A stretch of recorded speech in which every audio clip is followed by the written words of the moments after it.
Welcome everybody. I just thought I would show you a quick little video of my pretty little epidendrum here. Lots of active growth root tips. We love to see this. This orchid hasn't been in my possession very long, much like most of my orchids. Not a full season. And when I say a full season, I mean not a full year.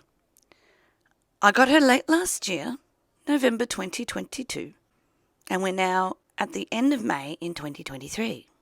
We're about to hit winter, and this little beauty used to be green. She used to be green. She's now no longer green. She's very, very purple. Now, I believe that this reaction, what turned her this way, is the fact that she's getting a good amount of winter sunlight. A lot of orchids will throw out a purple pigment. I believe it's called anthocyanin. And they'll do that to put a sunscreen barrier, essentially operate as a sunscreen barrier, to protect the orchid from burning, which probably means I'm really pushing the light levels on this orchid, but I think she's coping.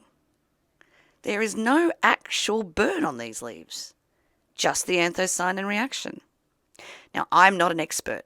I know very, very little about epidendrum orchids, only that when I was given this as a cutting, I was told they're impossible to kill.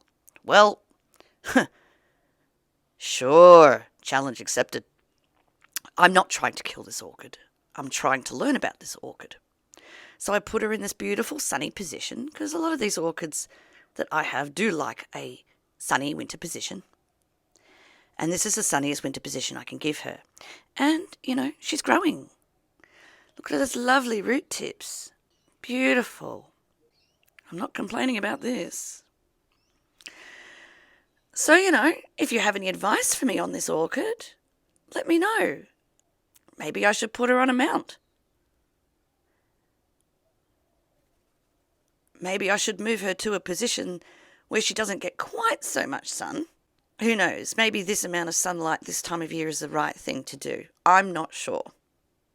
But this is my no ID epidendrum. And as I said, I got it late last year through my Orchid Society. Didn't have a name. Didn't have a tag. Was just a little bit of plant, as you see here, that was a little bit smaller than what it is now. So there you go. My very, very, very purple epidendrum.